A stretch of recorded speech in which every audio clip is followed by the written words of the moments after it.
Before we get started tonight, ladies and gentlemen, on the episode Fast Break here on IE Sports Radio, I want to talk to y'all about a couple of our sponsors.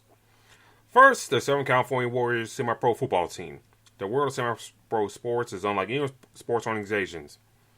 Players playing so many different outcomes, whether it's playing to get film, to try out for professional teams, big-time colleges, or just playing to stay in shape. No matter what, all semi-pro players have one thing in common, and that's playing for the love of the game. The SoCal Warriors have been on a quest to earn titles and give players second chances since 2017. Wherever you're in Southern California or anywhere in the world, give semi-pro sports a chance if you love your sport. You may get that second chance you aim for as an athlete. You can find them on social media at Twitter at SoCal Warriors, on Instagram, Southern California _Warriors, and on Facebook, Southern California Warriors. The Warriors season might be kicking up here soon. Background Check International. Are you looking to do a background check with a new hire on? Let Kit Freeman take care of that for you. Kit, founded as managed Background Check International since 1994, and he's here to help you with the screening process. Contact Kit and let him make the hiring process that much easier. This business is used for professional background checks and not for the use of any crimes such as identity theft or any other illegal activity. You can find him on social media at Facebook at Background Check International, BCI, also on their website, bcient.com. Now on to the show.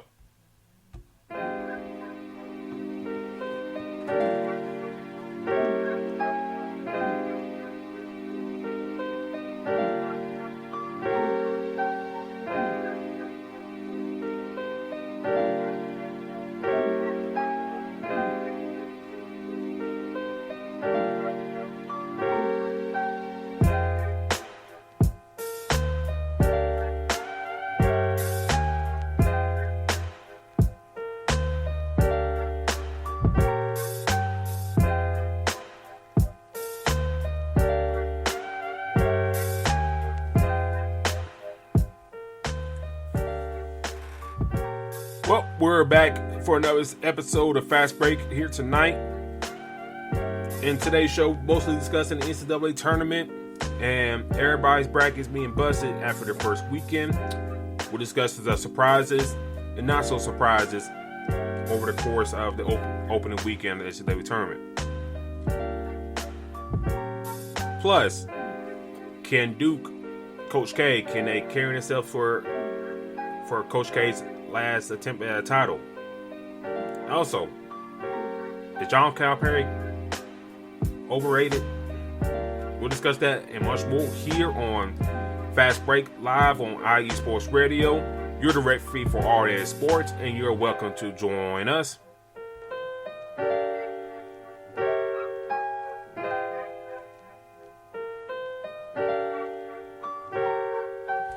And join us as you shout tonight, ladies and gentlemen. Lots to get into, lots to talk about, especially the NCAA tournament going on live right now as we speak. Lots of good games happen. A lot of good games happen over the weekend, and lots of fun about over the course of these past couple of days. D-Lock, how you doing tonight, sir? I'm doing pretty well. As I said last week, man, we got a lot of crazy stuff going on with this bracket starts in the tournament. So, my blood pressure is high right now because there's a lot of different upsets, different things going on in the tournament, man. Yeah, a lot of things going on in the tournament. You know, my team, Alabama, got put out against Notre Dame on Friday. And that's after, like, Javon Crinley, tore his knee up, just drives to the basket. And after that, I was just like, it's done for this team. And I don't think they're going to make an entire run. But a lot of surprises happened over this weekend so far, D-Lock. Looking at your bracket and whatnot, what surprised you over the course of this weekend in the tournament? I would say surprising, but then again, not surprising or hard to pick. Was Michigan over Tennessee. We talked about it, and I just felt like, Tennessee played great this year so far, playing very well. And Michigan was one of those teams that we talked about them being on the bubble. Were they going to make it? How are they going to play? And hell, they started out against Colorado State, making a statement. So that was one of the bigger. Then they come back and beat Tennessee. So that was one of the bigger, shocking games to me. But really, what kind of screwed my bracket was I had Seton Hall over TCU, and that was one of the hard games to pick. But I just felt like Seton Hall was going to find a way, but didn't. So that one hurt. Another one was Creighton over San Diego State. Now, they do come to play, but it just, sometimes you look at these rankings and you kind of get shocked about the things that can possibly happen. And as we know how it started out, we expected LSU to struggle, against Iowa State. But the bigger one also was Iowa. That loss to Richmond was huge. So my South and Midwest bracket or side of the bracket is really what changed everything for me. I think I discussed this in the past, and I think we discussed it in the past as well about the NCAA tournament. And we talked about in the past about the talent gap, especially in the men's side of things. How the talent gap's kind of really closed the past 10 years, if we put it mildly there. And what I mean by that, D-Lock, is like the transfer portal has been wide open as never been wide open before. These kids are, I'm not saying fickle where they want to go, but if the situation ain't right for them, even like in high school, if the situation ain't right or coach get fired, as we've seen in LSU, they are losing recruits like flies right now. Then they go elsewhere. So you see that a lot. These mid-major schools, quote unquote mid-major, but these guys stick around for 3-4 years, and you build a nice stable program. You could do some things, or at least get in the tournament and maybe get some run, like a Richmond, for example. New Mexico State, things of that nature. Am I surprised? I think the only real surprise for me was St. Peter's being Kentucky. And I think I said on last week's show that a healthy Kentucky team can win the NCAA championship. But as we saw, you let these teams kind of hang around and play with you, you get the results that you get. So that's my only real surprise. You mentioned LSU losing. I think it's formality. They would lose that first weekend after Will Wade got canned. It just lined up like that way. Granted, they hung in and played tough. I thought maybe they would get blown out. But other than that, St. Peter's win, nothing else really shocked me. The Terry Rodriguez comment, I had USC going pretty far. I had them beat, if they had played Auburn, I had them beating Auburn because USC is one of the bigger teams in the country. And if USC got that matchup, I like that chances with that. And especially with Auburn's guard play not being the best here the past month. But other than that, I'm not too shocked. When you talked about Georgia State last week, I was like, damn, that they were getting Gonzaga a little run for their money. Right. And only thing that kind of, I always talk about Drew Timmy on Twitter. That dude camps in the lane like nobody else's business. That dude was sitting in the lane for 5-6 seconds. I said, good Lord. And that's when kind of the tide turned for Georgia State.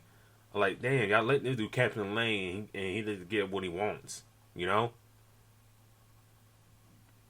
And then Gonzaga used that momentum to kind of beat him, but I was like, damn, y'all let this dude catch the lane.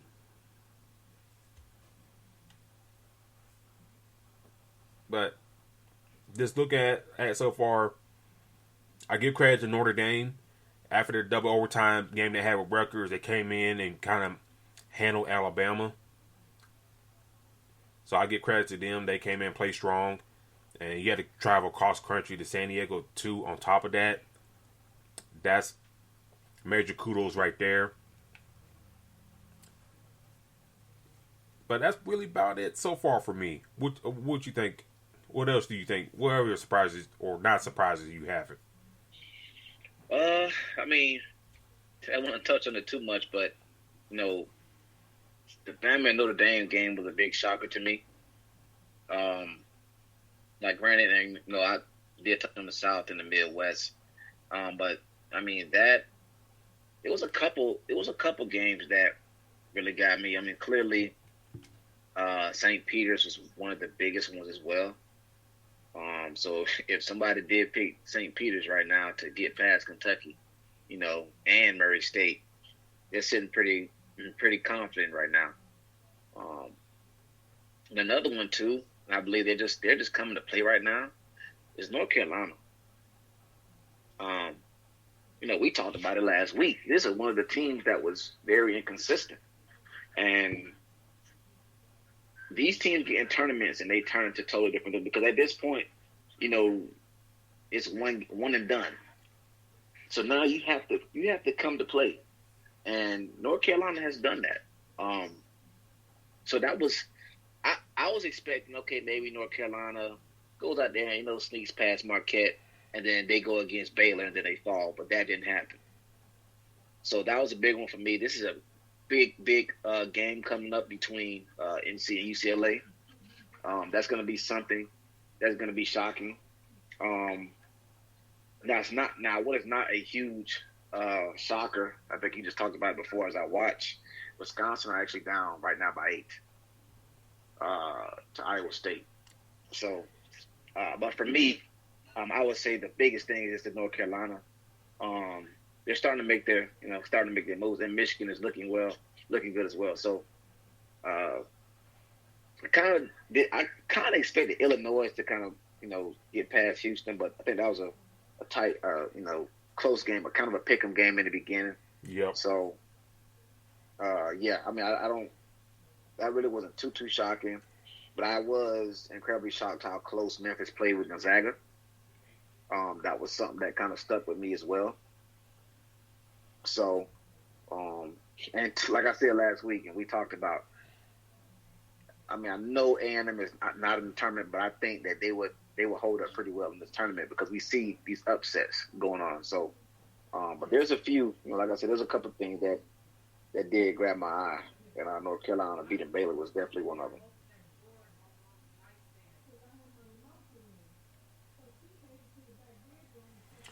Yeah, I think I agree with you there. And, you know, Houston beating Illinois today. Neither team really shot well, D-Lock, in that game. They really didn't, especially Illinois. They really didn't shoot the ball well. But none of those teams shot really well in that game. But I think one thing Kelvin Sampson always got with this Houston team, he always got them playing hard. If your shot ain't falling, you doing other things. You out hustling, you boxing out, you rebounding, you know, you getting garbage points. Save for that never. You're D'ing up playing well, pretty well. You know, they had 6 blocks, 8 steals in that game. And it didn't turn over the ball only about 9 times in that game, too, compared to Illinois 17. That's a big factor right there. So, you know, what can you do as a team? Like, some of the teams got to figure out, are you going deeper? Okay, my shot ain't falling, or whatever things we can do to create offense for ourselves or create momentum for ourselves. That's one thing these teams got to look at down the line. You know, as we saw with Houston. Villanova, you know, big win for them today. The guard, Gillespie, had a big day. and having a big day so far, so much so that he's posting up the Ohio State guards down the post. And you talk about Gillespie, I call him Gillespie, that's 6'3". Now, there's something wrong if a 6'3" point guard for Villanova is posting up your other guards like that. Now, granted, I know Jay Wright in the past has done 4 guard lineups with some posting up, but still, you still don't allow that, even in this day and age of college basketball. I turn to Duke, D-Lock. This is like if you fill out a bracket, if you had Michigan State, who barely survived Davidson, by the way, in which I took Davidson in that game because, don't be shocked if they beat Michigan State. It's kind of weird about Michigan State, D-Lock. Like, some years in the tournament, you expect them to go well, but then they get beat. In the years, they kind of stumble to get to the tournament. They do well to get deep. Davidson almost had them.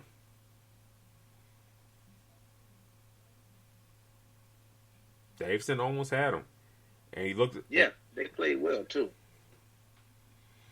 And, give credit to Duke. They came in. They pulled away late. Coach K showing his bench. He played Pablo Banchero, about 38 minutes. And Banchero responded. 19 points lead Duke. Right. And I think that played a part for Michigan State to go through that tough game with Davidson, probably showed their hand getting ready to play Duke. Yeah. And I feel like Duke was just ready to go at this point. Remember, we know how it feels to know that this is our coach's last season. A lot of coaches or a lot of athletes have that. That's like an extra boost, or extra motivation for a lot of these guys. So, and that's what they came with. They came ready to play. It was a tough fought game. But to come from you played Davidson at a hard fought game, then you got to come back and play Duke at another hard fought game. Like, hats off to both. But I think the better team won as well. Yeah, the better team won. Taryn brought up about the Mountain West laying the egg in the first round. All 4 teams got bounced in the opening round. Yeah, I expected more from the Mountain West. San Diego State, they had the opportunities to beat Creighton, but they kind of let them stay in the game. In those games, let me pull it up my thing.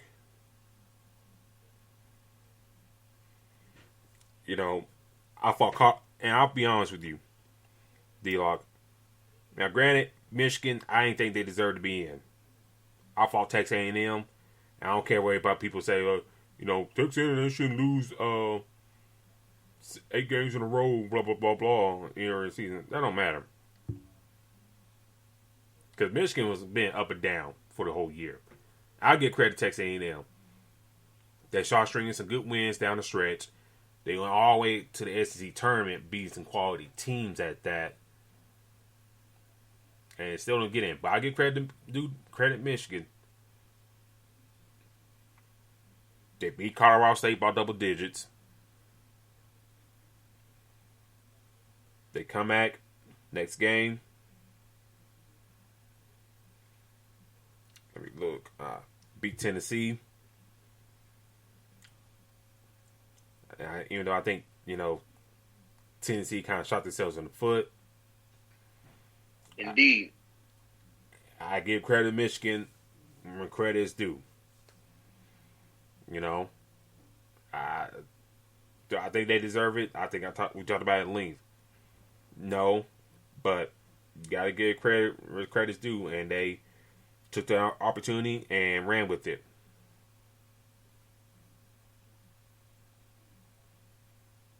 But I go back to the Mountain West real quick. I thought Boise State maybe catch Memphis sleeping, but they didn't. And San Diego State Creighton, like I mentioned, like Marcus, and shout out to Marcus Los, great in the chat. And Marcus, same mindset I was thinking too. San Diego State don't have the names that they had the past decade ago. And I'm not even talking about Kawhi Leonard. Like a name like a Malcolm Thomas. God.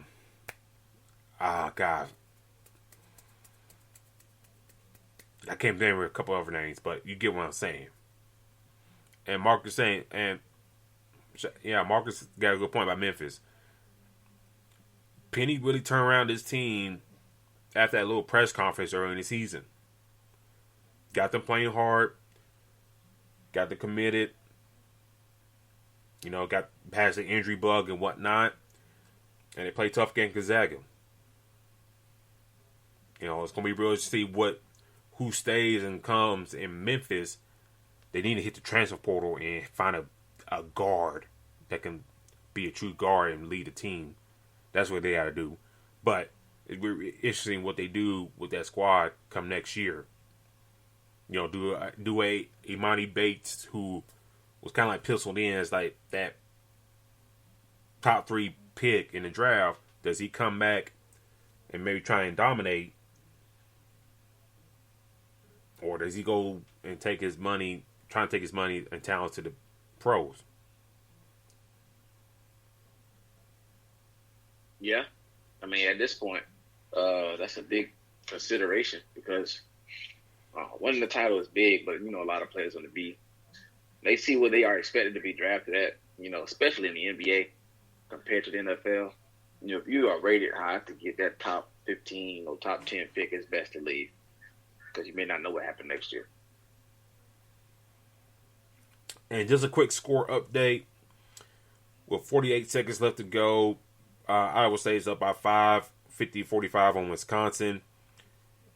Do note for Wisconsin, Chucky Herbrand, point guard freshman for Wisconsin, went out with the game with the injury. So do keep that in mind. Now, granted, you still play the game, but do keep that in mind that Wisconsin lost their star point guard in the process. So do keep that in mind. We'll keep an eye on that game. Miami's up 15-8 on Auburn right now. So we'll see how things look out for Auburn. Texas Tech, 31-27 on Notre Dame. That game probably low scoring with both teams trying to feed the post and whatnot. So we'll see how things shake out. After today's games and whatnot, D-Lock, after kind of the smoke clears after this first weekend, who in your eyes you see as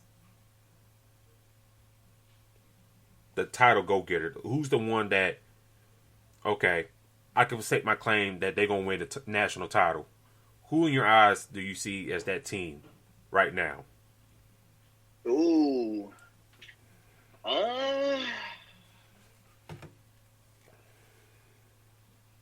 And to be honest, I feel like Gonzaga could be that team. I mean, right now, they did let Georgia State hang around.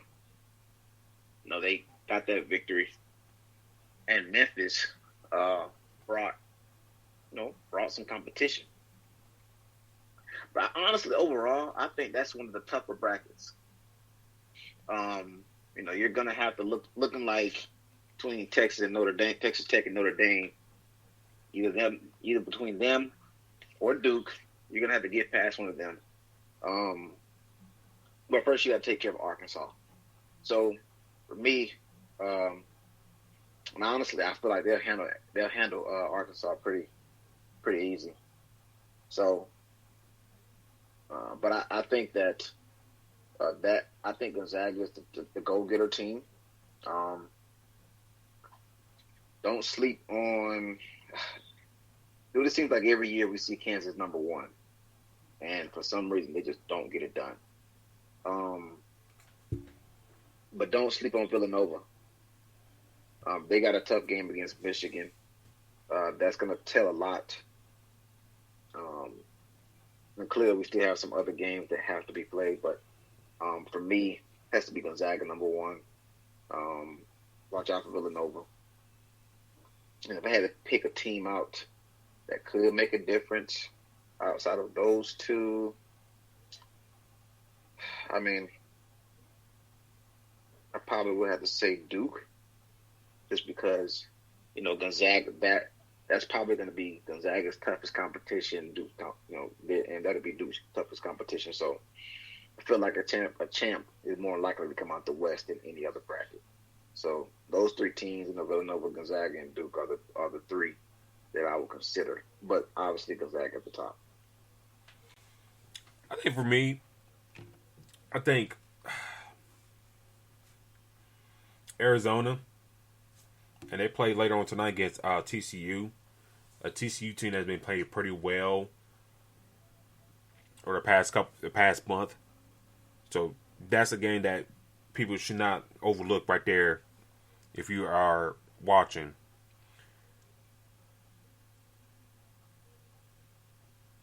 I thought Baylor would have a good run, but as Marcus mentioned in the chat, North Carolina had ideas, and that game was kind of sloppy with the ref, officiating all that stuff.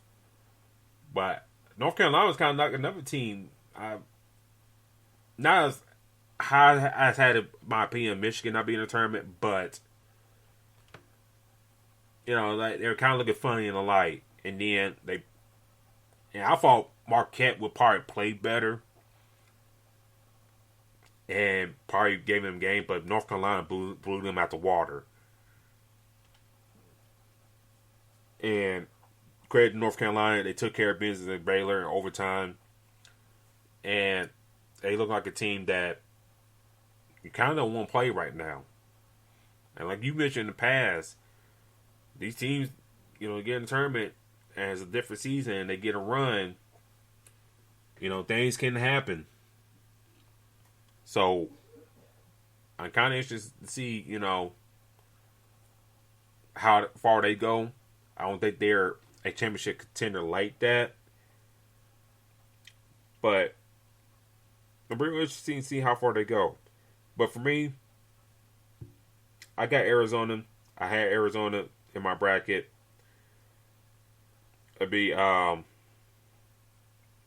interesting to see, if they can beat TCU tonight and carry that momentum forward. And as I pull out the bracket right here, come on now, this phone sucks. They hang on here. They got a tough matchup if they play Houston. That's gonna be real intriguing. But I think Arizona, if they get past that, I think they got a good shot to win the national title in my eyes.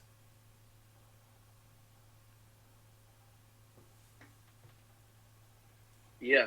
I mean, like I said, we know this is about who gets that momentum and continues to move forward, who catches that chemistry right on time. So at this point, these teams are trying to catch that chemistry to move forward and that confidence. So remember, now this is one and done. So there's no, okay, well, we'll play today and then figure out what we got to do and play them again tomorrow and make it a 1-1 series. No, that's not how this works. So it's a tough. This is what make the bracket so interesting, man. Every year, because we always see a team that can shock somebody, and I love it. So yeah, we're gonna keep an eye on these games and whatnot. I think one discussion we're gonna have, but first, D-Lock. I think it's going to be a beautiful yearly tradition here at IE Sports Radio, and I can't wait for this exciting moment. Here on IE Sports Radio, ladies and gentlemen, last year, We did a draft contest. Very fun. I had fun. I love mock drafts and stuff like that. I had fun doing it. Great contest we do here at iSports Sports Radio. Well, this year we're going to do it again, and we're going to have some fun with it. The 22 NFL Draft is right around the corner. IE Sports Radio is excited to announce its third annual Mock Draft Challenge. These rules are simple. The rules are simple. Predict all 32 first-round picks. No trades, no modifications, no tricks. The participant who has the best mock draft will receive a shout-out on all of our shows and their choice of an IE Sports Radio hat or shirt. For more information or to submit your mock, please reach out to Mike Pat here on Twitter. Good luck to everyone that plays. I'm excited to do that again, D-Lock. I hope you're excited to do that again. And I hope the chat is excited to do the mock draft contest. A lot of things from here to the next month for the NFL draft. A lot of things happening in the NFL. A lot of trades happening. A lot of shaking and moving. So just stay up to date and watch the news. Yes, that's going to be something to watch out for. I already know what my team needs, but like I told you, that big news with Tom Brady coming back made a little hella easier for me to help pick my draft picks. And we are doing some good things right now as far as some trades during the offseason, which I like. So it's going to be very interesting coming up. But D-Lock, speaking of interesting, and I want to get your opinion on this. We had a big upset Thursday with St. Peter's over Kentucky. And shout out to St. Peter's on making it to the Sweet 16, beat Murray State. They're a very good Murray State team. D-Lock, in your eyes, is John Calipari overrated?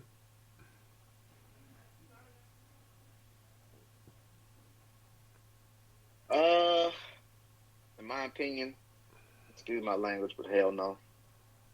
I don't think so. We know what Calipari's had in the past, but it's just with so many high expectations for him and Kentucky Wildcats. We're used to seeing them have these guys go, early in the draft, or they stay 1 year and they leave. There's numerous guys that we can talk about. The list continue to go on and on. Just to start off with Boogie, Anthony Davis, Devin Booker. It goes, forever. So I don't think necessarily he's overrated. I just feel like the target is on the back more. And what happens is when you start to see a lot of these teams start to grab players from these different universities, now they're not just loaded up to where everybody's at Kentucky or everybody is at Gonzaga or everybody is at LSU or these different teams. They're starting to spread out a little bit, and I think that's what's happening right now with Kentucky. They're not getting as many people or 5 stars or these top guys. They're starting to spread out a little bit. So, but the fact is, Kentucky had high expectations, and we know what we expect from them. So for me, they got stunned. They definitely got upset the first round, and this is something that rarely happens. But hell, Iowa State just upset Wisconsin. So these things are going to happen a few times, not often. But I think the fact that Calipari has that background on what he's done in the past, I don't think he's overrated. I definitely expect for them to come back next year very hungry. But for me, to say he's overrated would probably be just a little stretch for me.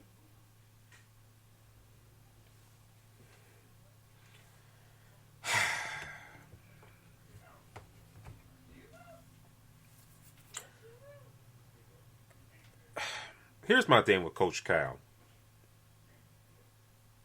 He can coach.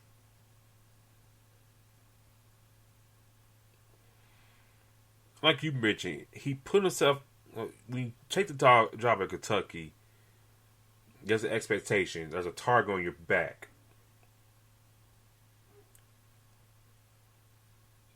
But with me, it's just like Marcus alluded to in the chat. He's a great recruiter. He can sell you, get into the NBA. That's his mission, to sell to these kids. Hey, I get you 1 year, get you out, and get you on to the pros. Whatever. That's great and all. But I'm kind of surprised, and I know they ain't going to fire him, but I'm kind of surprised the base having demand more titles. I'm sorry, there's been too much talent that's come through Kentucky for one to have one championship since the time he has been there.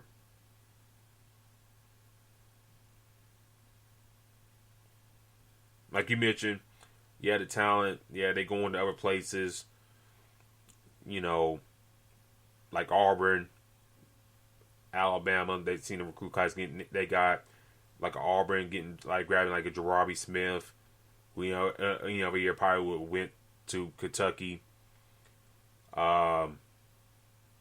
USC getting some nice recruits, all that, etc.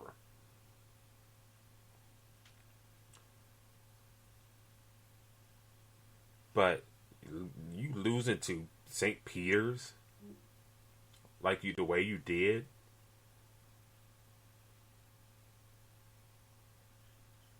It's unacceptable as Kentucky. And I'm not a big Kentucky guy. I can't stand Kentucky. I can't stand driving through Kentucky. Now, granted, I got family in Kentucky. I can't stand Kentucky. Only good thing driving to Kentucky is getting past Paducah and hitting that Illinois state line. I can't stand Kentucky. I ain't seen a patch of bluegrass in my life all the time I drove through the state of Kentucky. But it's just like too much talent has come through D-Lock for them not to at least win a couple titles. Look at Roy Williams at his time in North Carolina. Now, granted, Roy had some monster squads, and then Roy he just had some basic rosters. And let's be honest, those basic rosters almost won them back-to-back titles if Villanova didn't, if old boy didn't hit that game-winning shot years ago. UNC was about to win back-to-back titles. Because Roy wasn't getting those recruits during that time period. But you know what Roy did? He got what he got. Those guys stuck around for 3-4 years. Almost won them 2 titles back to back.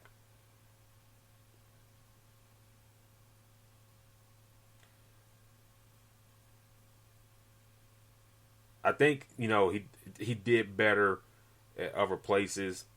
At Kentucky, yeah, he got the big names and whatnot, but I just kind of wish of all that time that came through, it should be more produced.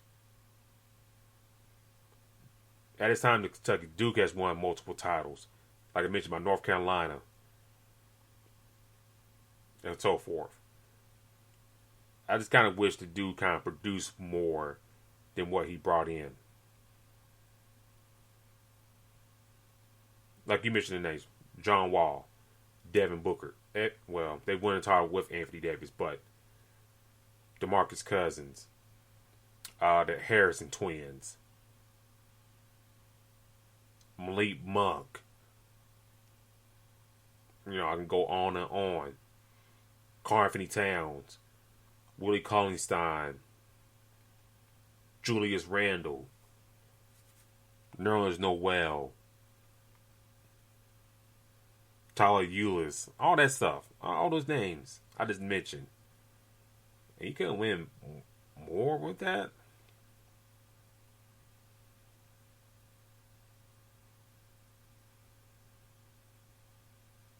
Yeah, I see what you're saying.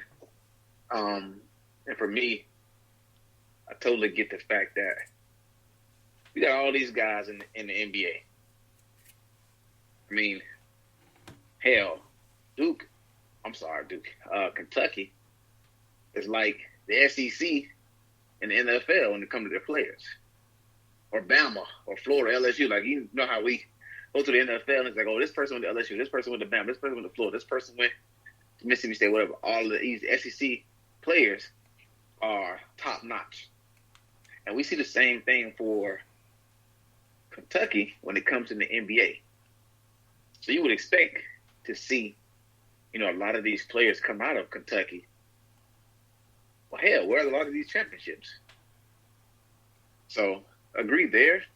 But I just think that it is pretty difficult when you can, hey, in the NBA, I had our college basketball had one hell of a season. I'm about to get up out here after the first year. Let's not forget Ernest Noel was there. If he doesn't get hurt, I believe, if I'm remembering correctly, he tore his ACL, and didn't he leave that same year? Yeah. He injured against that game against Florida, too. Correct. On a chase down block. On a chase down block, right? And he hit yeah. So these guys are even getting hurt, and they're still going to the league after 1 year. So I think it kind of makes it tough. But to your point, that can raise a lot of eyebrows and really have a lot of people question, is he underrated? Because fact is, you got all these guys coming through Kentucky, that are going to be these great NBA players. And you don't have enough titles to show that. So it is, and like you said, to lose St. Peter's was a big shocker. That was definitely not expected. But again, to say he's overrated right now, I wouldn't go that far, but this definitely was a shocker, this big tournament overall, if you ask me. Well, some good news made for Kentucky. Earlier today, Damian Collins said he's returning for Kentucky for a sophomore year. So that brings us to stability for that crew for next year. And on top of that, you bring in a Chris Livingston as well. Casey Wallace as well. So you combine that for the fact, and then, like we mentioned earlier, LSU lost in decommitments.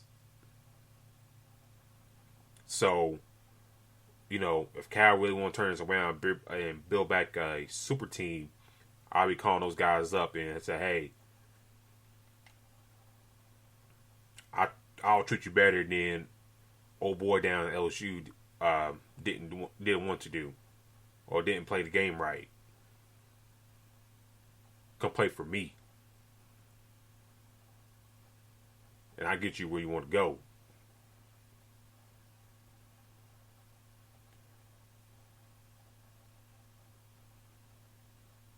Yeah, I mean, that's what they, are telling these kids is clearly the number one thing that a lot of these kids want is to be a professional athlete, a professional ball player, and get that high draft pick. And it's something that they think about. So, at this moment, you tell them that, and also tell them they can compete for a title and be in the tournament. Like, I go back to, we just seen Iowa State beat Wisconsin. That coach and that program can say, well, hey, we have an opportunity we can pull off some upsets. And what happens is when they pull upsets off, the players that are pulling these upsets are starting to be known, right? Because they're showing up in these big moments. So their stock rises. So what happens is that comes along with, hey, you know what? We are a university that can get you in a tournament, also pull off some upsets, make the Sweet 16, Elite 8, Final Four, and on top of that, we can get you to the NBA. That comes along with it. So that's a selling point. And it's something that a lot of teams are doing. But when you see, upsets like this, and I'm pretty sure St. Peter's beating Kentucky was raised a lot of eyebrows. I do want to shout out St. Peter's head coach Shaheen Holloway. I do want to shout him out for winning that game, beating Kentucky, and then beating Murray State to get to the Sweet 16. There are reports saying that Shaheen Holloway may be in running for the Seton Hall job after the Seton Hall coach, name escapes me at the moment, is poised to take the Maryland job. So Holloway, who was a former player for Seton Hall back in the day, whose team also back in the day had some upsets as well in the NCAA tournament and went to the Sweet 16 back in the day. He may be in line to coach his alma mater. So, we'll wait till the reports come out. But if all things go as planned, especially going to run for the Sweet 16, Holloway should be announced as the new Seton Hall head coach as well. And plus, your Gators, they hire a new coach as well. The coach for San Francisco. Yep. What are your feelings on that? On him being hired down to Gainesville? I mean, to be honest with you, not a really, really bad hire. The thing about it is, with first of all, Mike White was we got him and it just seemed like everything was just everywhere. It just seemed like things were just going bad. So, for me, going to get somebody to replace him was just an eye opener, something that we really needed. Getting Todd Golden, I think that he's gonna help. He's a young guy, which is what I like. He's not too bad, but he hasn't really done something at a big school like that just yet. San Francisco wasn't a bad run for him like that, but he's at a bigger school now and he's in a bigger conference. So for me, because he actually started out, this is actually his, he was the head coach at San Francisco, started out as an assistant and was assistant at a couple of schools before that. And Auburn being one of them. So he has a slight experience in the SEC, but now he's going to have that head coaching position. So I'm excited to see what he brings because, again, like we talked about with LSU is damn near good and great at every sport. Yep. And just like that, so is Florida. Florida they're competing pretty well in the SEC, except when we play Bama in football. Track, they do pretty well. Soccer, baseball, the gymnastic team, it goes on and on and on. So when you see the basketball team drop so far after losing Billy Donovan, who we thought at first, I thought he was going to go to Orlando Magic, but he's seen what was going on there and said, I ain't going to Orlando.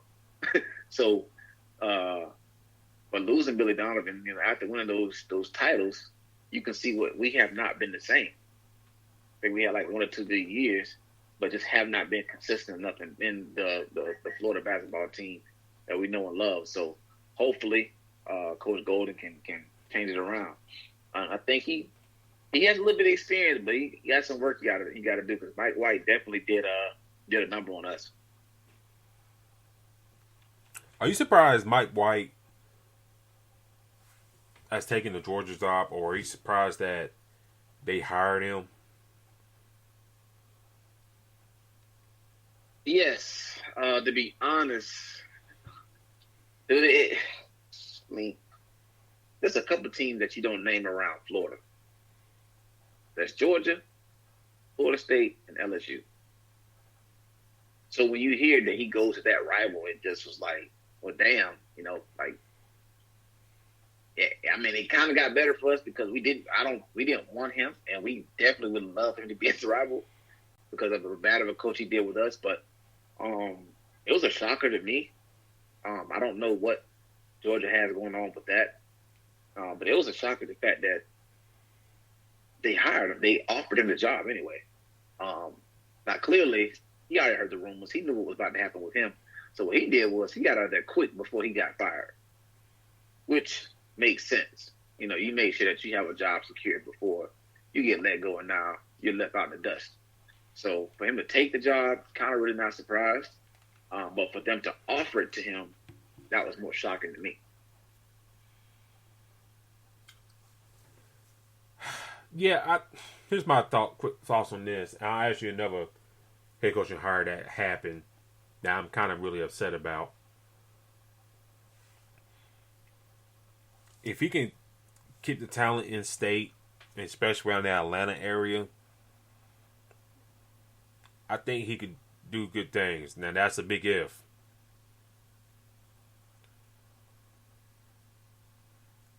But I kind of just shocked how things went with Florida. I know Georgia's kind of been itching for a success here the past few years or so. Basically the past decade. Real interesting that they went with him.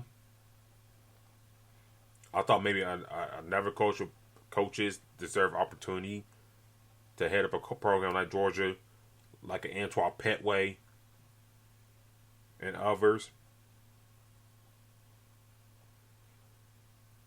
But if he can just cultivate that talent down in Georgia, over in Georgia, you know, where you're living at now, a lot of talent there. I think he could do that. The AAU season about to kick off here. He really got to get in the circles and build a reputation. If not, then what we have been seeing with Georgia, it's going to be like a stick in the mud. And like you mentioned about LSU and their football program and whatnot, and their other programs, the football program top notch, whatnot. Women's basketball top notch. Baseball top notch. You know, gymnastics not too bad. But that basketball program kind of been like an eyesore for that university for a little hot minute. And they got to find the right guy for it. And I don't think Mike White's that type of guy to really get over that program. And especially with the other hires going on in the SEC. And who knows who's going to take over that Missouri and South Carolina job as well.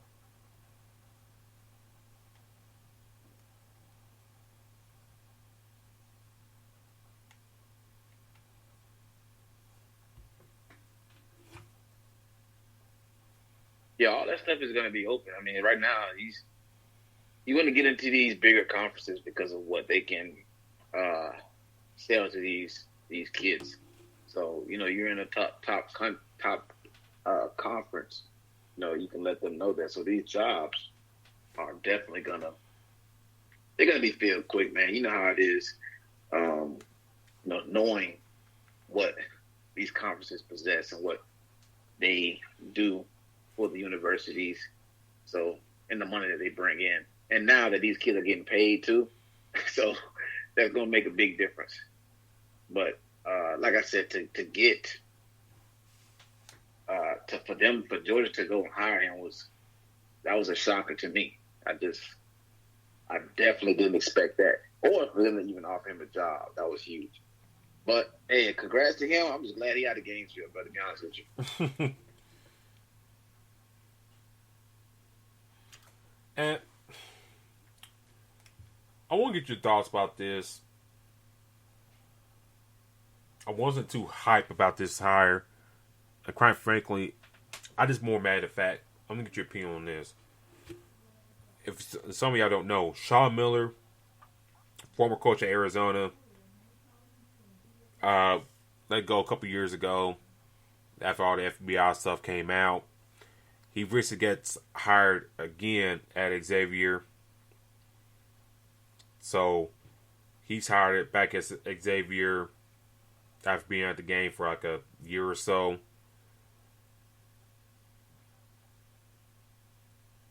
What are your opinions of him getting hired again? After all the stuff with the FBI, assistant coach going to federal prison.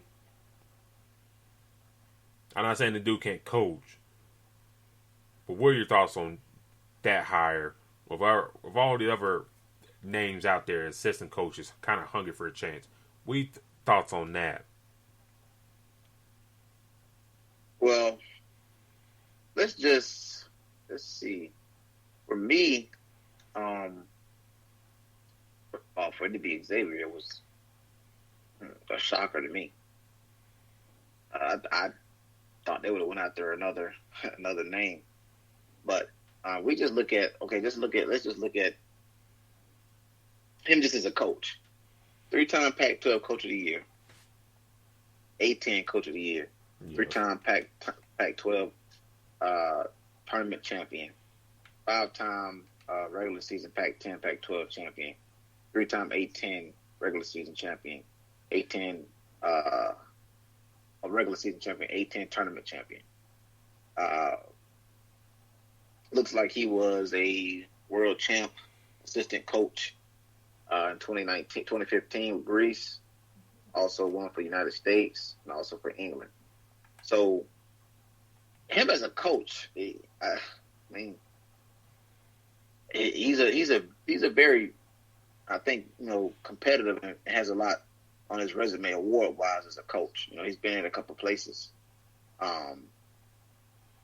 But for me, like you said, the allegations and the different things that go on the side, it was kind of shocking the fact that they would take that opportunity to hire him.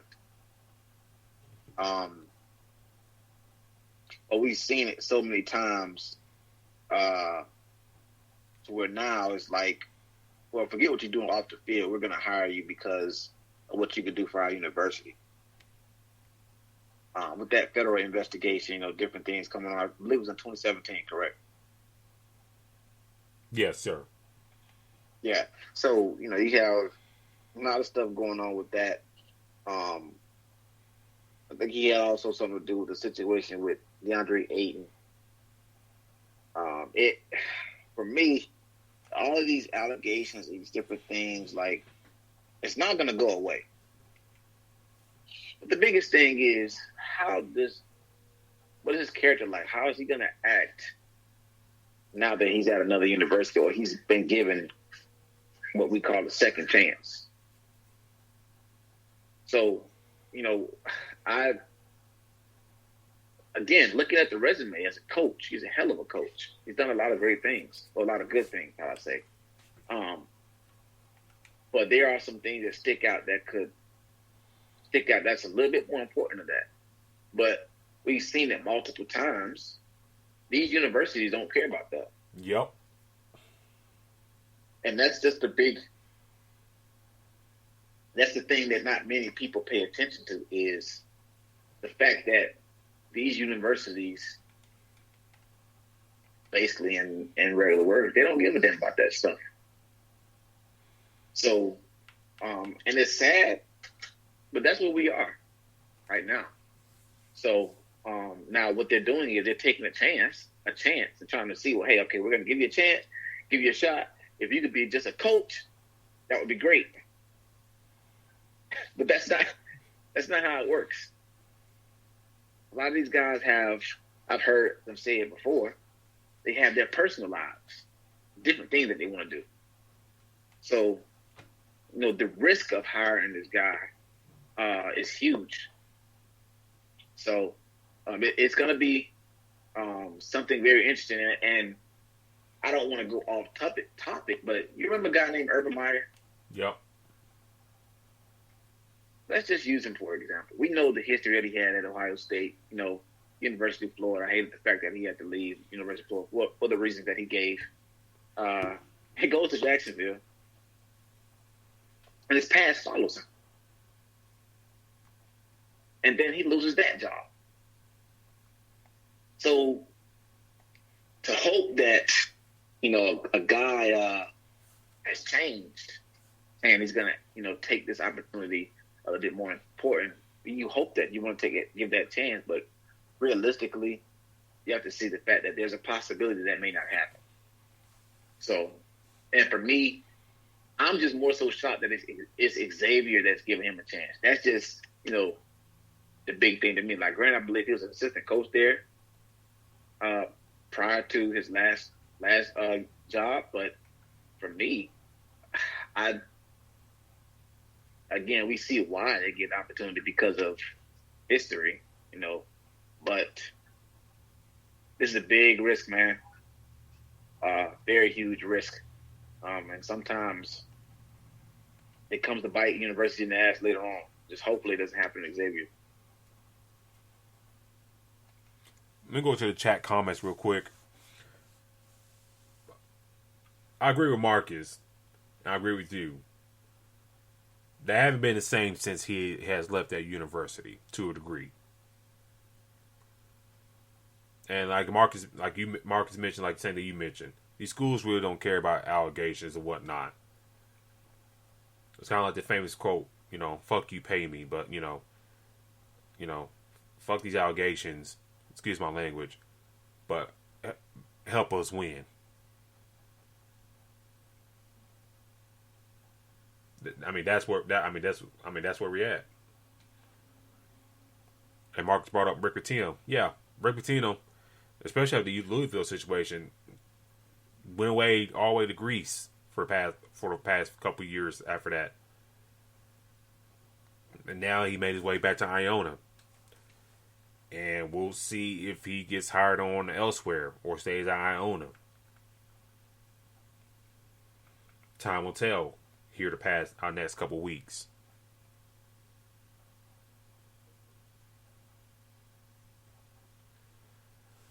But for me, it's always my opinion with the FBI investigations and the college sports and all that stuff. Like at Auburn, Arizona, Kansas, whatever, Alabama, LSU. But I look at the Auburn and Arizona points as this. If your assistant coaches are going to federal prison, serving time under your eye, I don't know if you have a college job ever again. And the reason I say that, because these coaches in football, basketball, wherever, in college, they pride themselves to being like a CEO type of their program. They're the face of that program. You gotta know the ins and outs of what's going on. Kind of like in the NBA right now, which I don't know if we're going to get time to get to it, but Donnie Nelson suing the Mavericks for something that happened with his nephew a few years ago. And Mark Cuban trying to pay that man off, pay the family off $50+ million.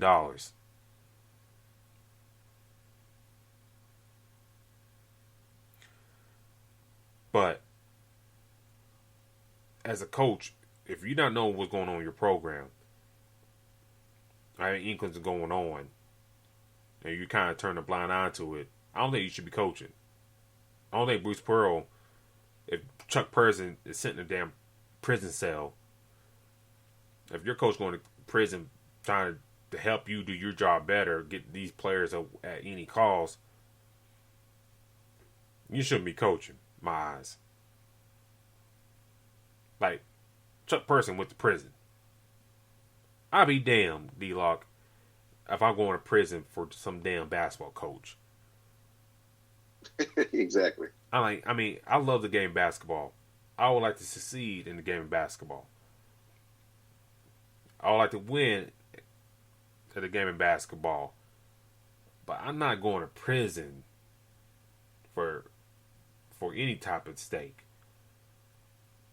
And then see you reap the benefits and get a contract extension on top of that. That's not happening. So for me, after a year he got fined for Arizona, for him to turn back up at Xavier, who is a pretty damn good job, where is that, and especially in the Big East. I just hate for the fact that you got all these other young, hungry assistants out in the country, or people like, Golden for San Francisco getting hired in Florida, hallway at St. Peter's or whatnot. You know, I use those two guys as an example of lower tier levels or guys on the Division II level who are chomping at the bit for a break.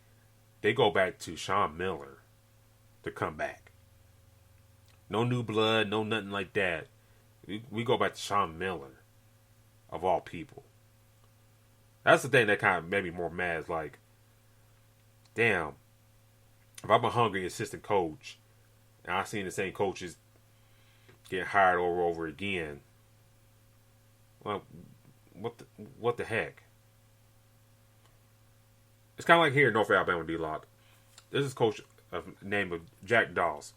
Hall of Fame head coach, high school, all that stuff. 70 plus years old. Whatever. This man is coach in each high school in the city of Huntsville for multiple years. Here recently, he took over a job here in Grissom High School. Got a nice crop of young talent there at that school. My point when I'm getting that he retired about 4 years ago or so. He came back. He's 70 plus years old. All these other young coaches around here in North Alabama itching to get a break in, and he's coming out of retirement to coach these nice young up-and-coming players in the state. Where's the new blood at? Where's the new faces at that can coach for 20 plus years, send multiple kids to multiple schools and whatnot, and lead that way? You know what I'm saying? That's what kind of made me mad about the hires. Like, these assistant coaches are missing out. These other coaches at other places, lower tier levels, missing out. And they're bringing back Sean Miller. He might do well this run at Xavier. Hell, we really don't know if he gets a show clause or not. That's a risk, like you mentioned, that they're taking right now.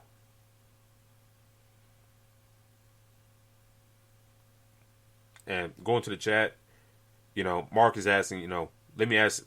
Let me ask you this too, D-Lock. Should coaches be arrested for giving kids money? At this point, the way it's going, you say it's just like out of the pocket money? Kind of like, you know, what dumbass Will Wade did. Basically paying money out of his own account. Stuff of that nature. I think so. I mean, we understand what's going on right now. You know, kids are going to get paid, but ain't no way in hell a coach should just come out the pocket and just give some money to some athlete. I definitely don't agree with that. You got to have, in order to stop it, and that's what happens, is just to stop this stuff happening, they have to have some strong repercussions. You can't slap somebody in the wrist and say, well, don't do it again, because clearly sometimes that shit does not work. So that means that, yes, at this point, some of these coaches got to go to jail for this stuff, because what happens is they will not stop doing it. Because, and we know how this goes. Just imagine LeBron being recruited out of high school. Oh, he probably. What kind of money was thrown at him? Hell, Marcus brought up in the chat about Reggie Bush. If USC did all that stuff for his family to get him to come to this school, I couldn't imagine what schools. Now, granted, I think everybody had good sense that LeBron was going to the league. But I couldn't imagine if LeBron had to go to school for 1 year. God knows what they would be offering his mama and whoever, whatnot. That whole team that he played with in high school. Like, yeah. You imagine the stuff they would have did to get him a house and over there and all the other stuff, man. You know, just to play for 1 year. So it just, you know, coming out of their pocket and making these promises. Like, it just, and we guys get a chance, watch I think it's the 30 for 30. It was one of the first 30 for 30 that ever came out. I think it's called the Pony Express. Yep. With Eric Dickerson, I can't remember the other guy's name at the top of my brain right now. Oh, James Craig. James Craig, right. Watch that. and just think it's probably one of the most interesting 30 for 30 I've ever seen. And just watch the stuff that was going on back then. Now, not many people, SMU, we haven't seen SMU compete for a title of hell all of our lives. Yeah. But this is the reason why. Because the money that was offered, the stuff that was done, and they were given the death penalty. Well, I'm sorry, not death penalty, but basically that university was done. So some of this stuff has to happen, because if not, they're not going to stop. And at this point, you have to literally, suspend these universities, take their scholarships for years, so this stuff does not continuously happen. Because if not, these coaches and universities will continue to try to do the under the table stuff. And we've heard many different stories about when athletes go on recruiting visits, where the places that they go and all this other stuff. Like, there has to be a stop to a lot of this. Now, granted, the athletes getting paid, I think that's going to help maybe, decrease these things. But also on the other end, man, they could offer a hell of a lot more money. So it's going to be something that, it's interesting to watch for. But back to the question you said, I definitely think that coach should go to jail for that, because, man, you find the right coach that has an unlimited, like a Texas, like a LSU, like an A&M, those teams that got all that type of money, no telling what they'd be giving, these athletes to sign and to come to their university just for 1 year. Yeah, I mean, yeah. I mean, we know the deals as cards, sports. I mean, you used to be, under that umbrella.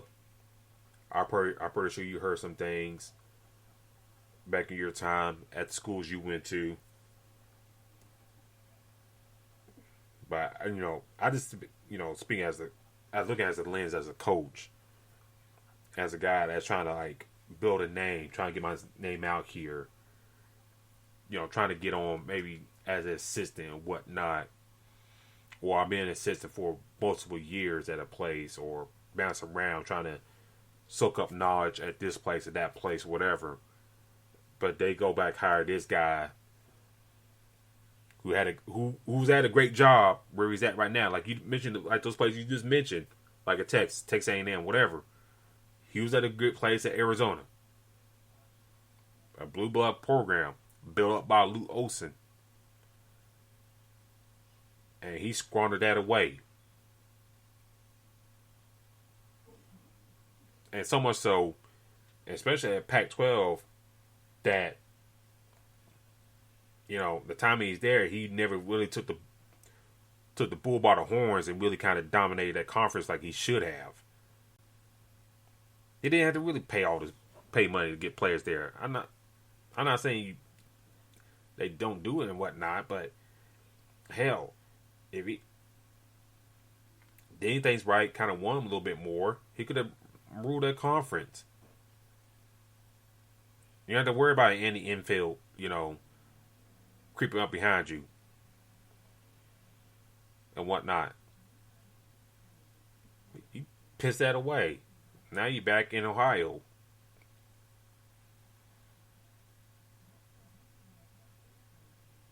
That's just my thoughts on that. Sean Miller hiring. My thoughts is, damn, get some new blood in the scene. Get some new blood in the scene. That's all I gotta say.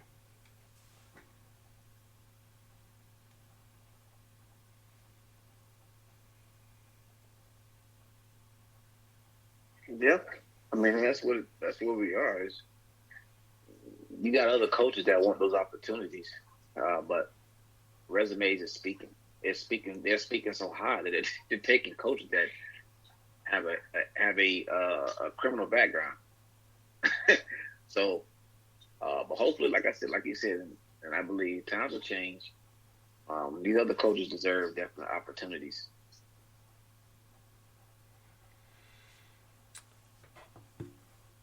Before we go real quick, to go over some scores,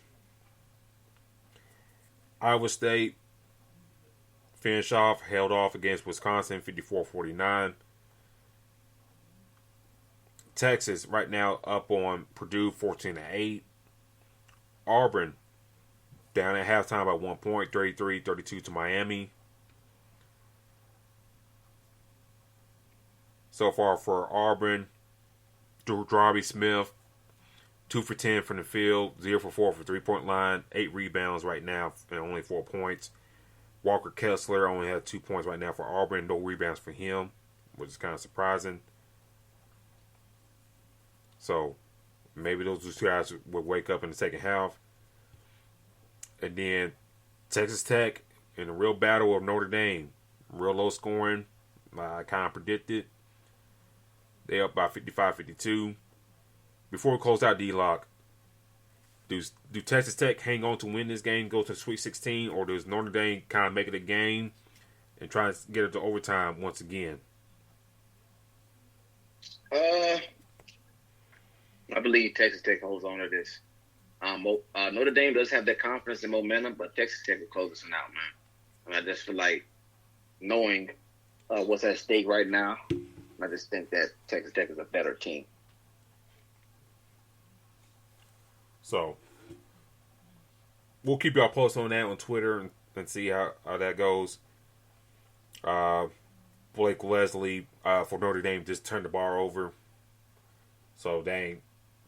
So I think he's a freshman too. So the freshman kind of, shoots himself in the leg on that one. So that's how that game stands. And Dane Goodman commits the foul, trying to extend the game. So Texas Tech, like Terry Rodriguez might say, is going to probably hang on this one. But thank you for tuning in tonight, ladies and gentlemen. We had a great show tonight. Thank y'all for listening and tuning in with us. One thing to note, our partners that we have at IE Sports Radio, the USRN, USRN2, Wellington Sports. We do live calls for all NCAA tournament games. So if you're unable to get to a TV or some reason or you can't watch on your phone at work or whatever you got to do, if you're driving, no watching TV and driving. I see a lot of people do that crap. But put the game on the radio, on Mixler. A lot of great calls over the past couple days. So please do give everybody a chance on USRN, RN2, Wellington Sports, and even us here at iSports Radio. Listen to on Mixler on all your NCAA tournament listens for not only this year, but next year as well.